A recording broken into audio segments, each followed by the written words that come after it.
ከአዳም አለይሂ ሰላም ጀምሮ እስከ ነብዩ መሐመድ ሰለላሁ ዐለይሂ ወሰለም ድረስ ፈተናዎች አሉ። የነብዩ ሰለላሁ ዐለይሂ ወሰለም ኡመቶች ፈተና ደግሞ ምንድነው? የኛ ፈተና ምንድነው? እንወቀውና ከዛ በኋላ ከዛ ለመጠበቅና ያንን ነገር እንዴት አድርገን በራሳችን ማዋል እንዳለብን እንዴት አድርገን መቆጣጠር እንዳለብን እንችል ዘንድ አንድ ሐዲስ ላስታውሳችሁ።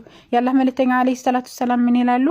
ኢነ ሊኩሊ ኡመቲን ለሁሉም ኡመቶች እኮ ፊትነቱን ፊትና ማለትም ፈተና አላቸው። ወፊትነቱ ኡመቲ የኔ ኡመቶች ደግሞ ፈተና አልማል ገንዘብ ነው አሉ። ለገንዘብ ተብሎ ዲን ይተዋን። አሁን ላይ ምናልባትም ለሽሮ ለበርበሬ ለዘይት ተብሎ ዲን ይተዋን፣ ዲን ይፈራርሳን። ሱብሃንአላህ። አሁን ላይ ታችሁ ከሆነ ፕሮቴስታንቶች በየሀገሩ እየገቡ ዲናቸውን የሚያስፈርሷቸው በዘይትና በእንትን ነው፣ በሽንኩርት በዘይት በተለያዩ ነገራቶች ማለት ነው። ምክንያቱም ረሃብ ከዛ እያወጣቸው ይገኛል። ለምን? ዲነን አለማወቅ፣ ይህንን ዲን አለመረዳት ማለት ነው። አንዳንዶቹ ሰዎች ደግሞ ለገንዘብ ብለው ወንድሞቻቸውን የሚገሏሉ፣ ለገንዘብ ብለው ከባሎቻቸው ጋር፣ ለገንዘብ ብለው ከእናት ከአባቶቻቸው ጋር የሚጣሉ አልፈው ሁሉ የሚገዳደሉ ብዙሃን አሉ። እንደገና ለገንዘብ ብለው ደግሞ ሰዎችን ገሌን ፍላን ግደልልኝን ካብር ከተባለ ሄዶ የሚገላለ። ሱብሃንአላህ። ለገንዘብ ብሎ ብዙ ነገራቶች ይሰራል። ሚዲያው ላይ ታችሁ ከሆነ ለገንዘብ ተብሎ ማስታወቂያ እየተባለ ሐራም ነገራቶችን ማስታወቂያ ይሰራሉ።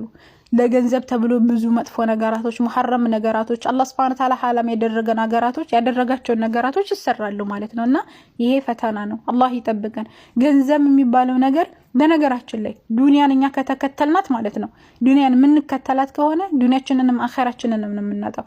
ነገር ግን ዱንያን ተተና አኺራችንንም ምን ከተል ከሆነ ዱንያችንንም አኺራችንንም እንከስባለን ማለት ነው። ምክንያቱም ዱንያ የምትባለው ነገር ተከተለን ነው የምትመጣው። አኺራን የምንጓዝ ከሆነ ሊላህ ብለን የምንሰራ ከሆነ ወደ አላህ Subhanahu Ta'ala ሙቅቢል የምንሆን ከሆነ ልባችንን ዝውር አድርገን ወደሱ የምንጓዝ ከሆነ ዱንያ ራሱ ትከተለናለች ማለት ነውና መጨረሻችንን አላህ ያሳምርልን። አላህ ይحفظك። ብዙ ታካሚዎችን አከሚያለሁ እንደዚህ ታሪክ ግን የሰበረኝ የለም ይላል አንድ ዶክተር። ዶክተሩ ምን ይላል? አንድ ታካሚ ነበረችኝ። ከዚህ በፊት በጣም ብዙ ታካሚዎች ይመጣሉ። በጣም ብዙ ሰዎችን አከሚያለሁ። ብዙ ሰዎች ድነዋል፣ ብዙ ሰዎች ደግሞ ሞተዋል፣ ብዙ ሰዎችም እንደዚሁ ታመው ቀርተዋል። ብቻ በጣም ብዙ አሳልፌያለሁ። ይሄ ታሪክ ግን ልቤ ላይ ቀርቷል።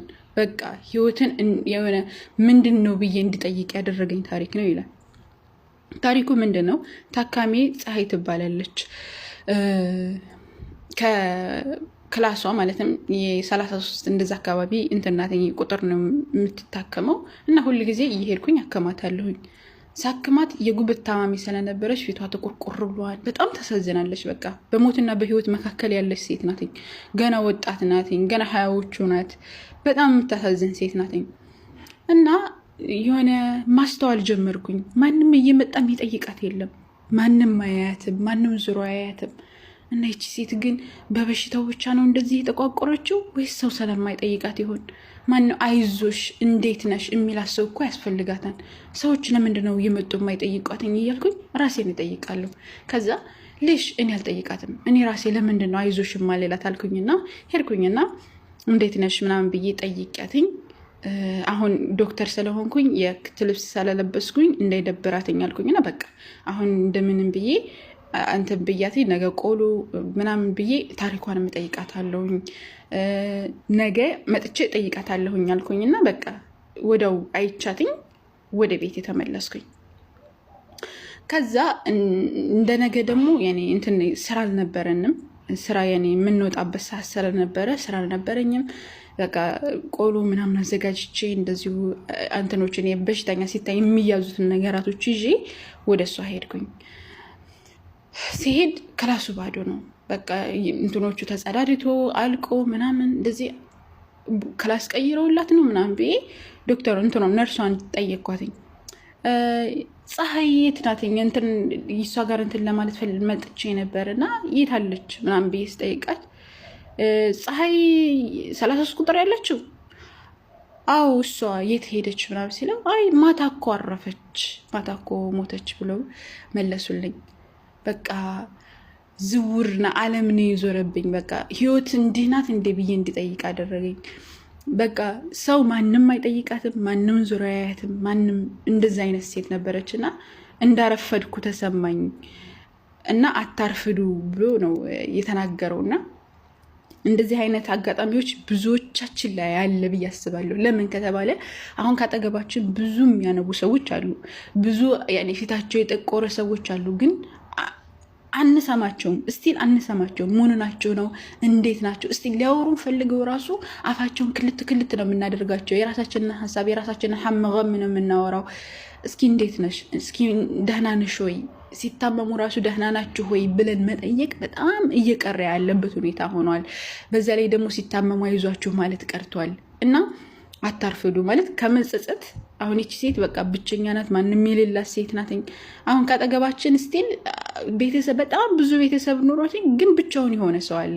ሞተ ሲባል በሬ ከማረድ ሞተ ሲባል የሆነ እንደዚህ ለማድረግ እየተባለ ለቀብሩ ብዙ ነገራቶች ከሞተ በኋላ ብዙ ነገራቶች ከማውጣት ሲኖር በቃ እናሳክመው፣ ከጎኑ እንሁን፣ አይዞ ስቲል አይዟችሁ መባል በነገራችን ላይ ትልቅ ነገር ነው። አይዟችሁ በቃ እኔ ከጎናችሁ ነኝ መባል ራሱ የሚፈልግ ስንት ሰው አለ። በቃ እና አታርፍዱ። ካጠገባችሁ በጣም ብዙ ሰዎች እናንተን ማቀፍ የሚፈልጉ እናንተ አይዟችሁ እንድትሏቸው የሚፈልጉ በቃ እንደዚህ አይነት ሰዎች አሉ ካጠገባችን በጣም ብዙ ነው። እናያቸው ለማለት ፈልጌ ነው። አንድ ሙስሊም በሙስሊም ላይ ካለው ሀቅ የአላህ መልእክተኛ ዐለይሂ ሰላቱ ወሰላም ሲታመም ሊጠይቀው የሚል ነው። ማንኛውም ሰው ሊሆን ይችላል። የአላህ መልእክተኛ ዐለይሂ ሰላቱ ወሰላም በጎረቤት ሀቅ ቢሆን በየትኛውም ሀቅ ሰው በመሆኑ ብቻ ልንጠይቀው፣ አይዞህ ልንለው፣ ካጠገቡ ልንሆን፣ ሲታመም ልናሳክመው፣ በቃ ሲታመም ልንጠይቀው፣ ወይም ደግሞ በቃ በሚቸገረው ነገር ከጎኑ እንድንሆን የአላህ መልእክተኛ ዐለይሂ ሰላቱ ወሰላም ነገሩን አላህ አዘ ወጀልም ተናግሯል። ያኔ መልካም ብትውሉላቸው እናንተ መልካም ነው ብሎ አምላካችን አላህ ሱብሓነሁ ወተዓላ ተናግሯል። እና ካጠገባቸው ነው ለማለት ነው። አላህ ያህፍዝኩም። ሰላም አለይኩም። እዚህ ምድር ላይ ከባድ ስብራት ማለት አንድ ሰው በጣም የሚወደው የሚያከብረው እሱ ዘንድ ትልቅ ቦታ ያለው ሰው ሞቶ ለዛ ሰው ይቅርታ አለመጠየቅ ነው። ማለት አላህ መሐርታ እንዳደርግለት አለመጠየቅ ነው። በጣም ከባድ ህመም ይመስለኛል። የመጀመሪያው የሱ ሞት ስብራት አለ። ቀጣይ ደግሞ ያን ሰውዬ አላህ ሆይ ጀነት አድርገው ብላችሁ ሰደቃ ታወጡለትም፣ ዱዓ ታደርጉለትም፣ እስትግፋር አትለምኑለትም ለዛ ሰው ማለት ነው። ይሄ ሁለተኛው ስብራት ነው የሚሆነው። ገብቶቻል? እና ይሄ ነገር ክልክል ነው ማለት አንድ ሰው በአላህ ክዶ ከሞተ መሐርታ መጠየቅ አይቻልም። ምክንያቱም አላህ አይምረውም። አንድ ሰው በአላህ ክዶ ከሞተ አላህ ሱብሓነሁ ወተዓላ እንደማይምረው ስለተናገረ የአላህ መልእክተኛ ዐለይሂ ሰላቱ ወሰላም ስለተናገሩ እና ይሄ ህመም በጣም እንዲገባን የሚያደርግ አንድ ታሪክ ልንገራቸው። የአላህ መልእክተኛ ዐለይሂ ሰላቱ ወሰላም አጎታቸው ይሞታል። ከዛ የአላህ መልእክተኛ በጣም ተሰብረዋን በቃ እስከሚሞት ድረስ ከጫፍ ነው የተታገሉት። በቃ ወደ እስልምና እንዲገባ ያ አሚ ቁል ላ ኢላሀ ኢለላህ አንተ አጎቴ ሆይ እባክህን ከአላህ በስተቀር በሐቅ የሚመለክ አምላክ የለም በል፣ አላህ ሱብሓነሁ ወተዓላ ዘንድ ሂጄ ሁጃ የማቀርበው ወይም ደግሞ ይሄ ነገር አለኝ ብዬ የማቀርበው ነገር እባክህ ላ ኢላሀ ኢለላህ በል እያለ አላህ መልእክተኛ ዐለይሂ ሰላቱ ወሰላም ቢወተውቱትም እሱ እውነቱን እያወቀ በነገራችን ላይ አቡ ጃህል ደግሞ መጥቶ ምን ይላል? ይወተውተዋል። በቃ የአባቶችህን የዘመዶችህን የአያቶቻችንን አማልክቶች ልተው ነው እንደ ምናምን እያለ ይወተውታቸዋል። መጨረሻ ላይ የሞቱት እንግዲህ በአባቶቼ ወይም ደግሞ በቅድመ አያቶቼ ሃይማኖት ላይ ነን ብለው ነው የሞቱት መጨረሻ ላይ ማለት ነው አቡ ጣሊብ። እና የአላህ መልእክተኛ ዐለይሂ ሰላቱ ወሰላም የሚዛን ቀን በጣም ተሰብረው ነበር።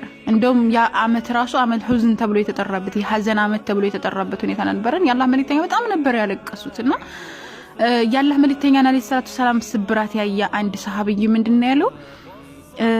እስልምናን ያኔ መስጠት የሆነ እንደዚህ መስጠት ቢቻልና እኔ ለአቡ ጣሊብ በሱ ቦታ ሆኜ እኔ የጀሃነም ሆኜ ረሱል ሰለላሁ ዐለይሂ ወሰለም እንደዚህ ከሚያዝኑ በሱ ቦታ ማለት በአቡ ጣሊብ ቦታ እኔ ሆኜ